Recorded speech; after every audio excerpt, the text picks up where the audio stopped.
Have you ever asked yourself why Cain killed his brother Abel? Why jealousy can twist a man's heart until it turns against his own blood? What makes us look at another person's blessing and feel anger instead of joy? It's not always about hate. Sometimes it's about pain, that deep feeling that someone else was chosen while you were forgotten. The story of Cain and Abel is one of the oldest in Scripture, yet it's still happening today because jealousy still destroys friendships. It still divides families. It still blinds hearts to love. Cain and Abel were two brothers, sons of Adam and Eve. Both worked hard. Abel, a keeper of sheep. Cain, a tiller of the ground. One day, they both brought an offering to God. Abel brought the firstborn of his flock, the very best he had. Cain brought some fruits of the soil, not the best, just something. And the Lord looked with favor on Abel's offering, but not on Cain's. Imagine that moment. Cain's heart tightens. His eyes drop. He sees Abel smiling, maybe surprised, maybe grateful. And in Cain's chest, something dark begins to grow.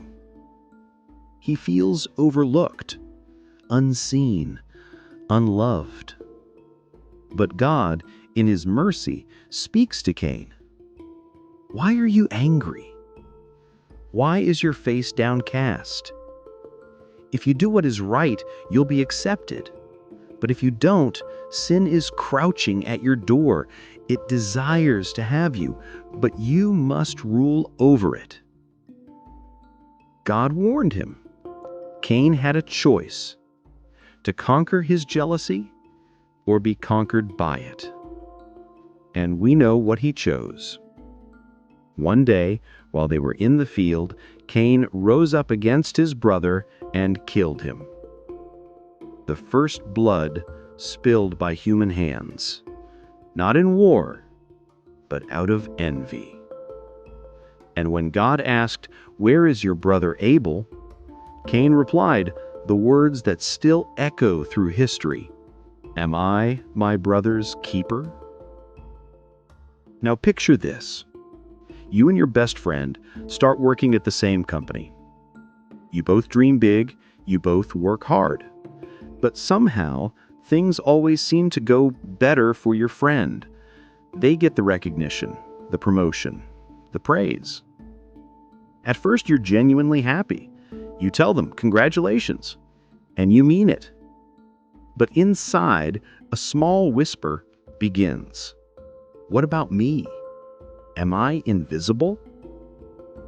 Days pass, and that whisper grows louder. Every time you see their name praised in the group chat, you flinch a little. Every compliment they get feels like a reminder of your own failures. Then one day you're scrolling through your phone, and there it is, a post celebrating your friend's new achievement. Hundreds of likes and comments. And instead of typing "congrats," you scroll past, pretending you didn't see it. Because deep down, you can't stand how it makes you feel. You start to avoid them. You tell yourself they've changed, that they've become proud. But the truth, it's not them, it's you. You're hurting because you believe God has forgotten you.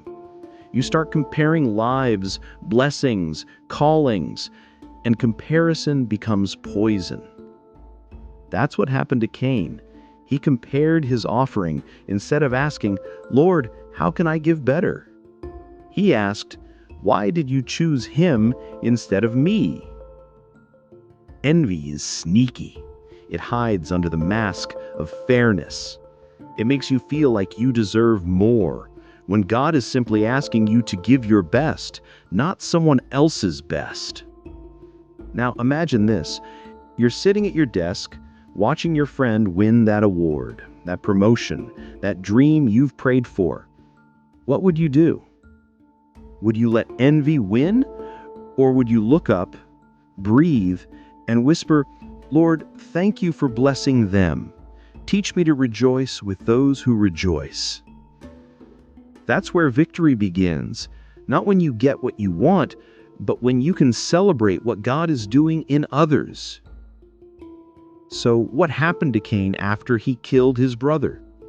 Scripture says God came looking for him, not to destroy him, but to confront him in love.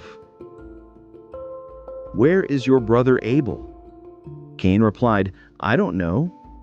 Am I my brother's keeper?" But God already knew. And he said, "Your brother's blood cries out to me from the ground." The very earth Cain worked now carried the sound of his guilt.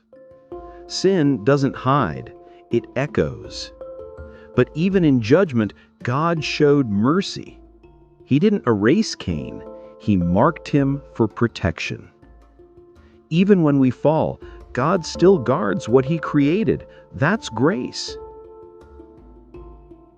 You see, jealousy didn't start with Cain, and it didn't end with him. Every day, hearts still whisper, "Why not me?" Maybe you've prayed for something for years, a job, a breakthrough, a child, and you watch others receive what you've been begging God for. It hurts. You smile for them on the outside, but ache inside. But hear this, God's silence is never his absence. He's not forgotten you. He's preparing you. What he gave Abel was different, not better. And what he has for you is being shaped in his perfect time. Envy says, if they have it, I can't. Faith says, if God did it for them, he can do it for me too. When you learn to bless others, even while you wait, heaven takes notice, because gratitude in the waiting room is worship. Now, imagine you're sitting in church, watching a friend share a testimony you've been praying for yourself. Tears fill your eyes as you whisper, "Lord, when is it my turn?" And the Spirit reminds you, your turn is coming, but your heart must be ready to rejoice, not compete. That's where the real battle against envy is won, in the unseen, inside the heart. Before Cain ever raised his hand, he raised his thoughts. The fight begins in the heart long before it shows in the world. So today, if you feel that sting of comparison, pause and pray. Lord, cleanse me from jealousy. Teach me to love without limits, to trust your timing, and to celebrate others. Because the opposite of jealousy isn't success, it's peace. Peace that comes from knowing God sees you too. When I look back at my own life, I can remember moments I almost became a Cain in my heart. Times when a friend's success made me question God's fairness. But every single time, God whispered the same truth.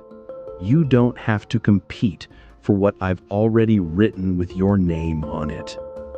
That changed everything.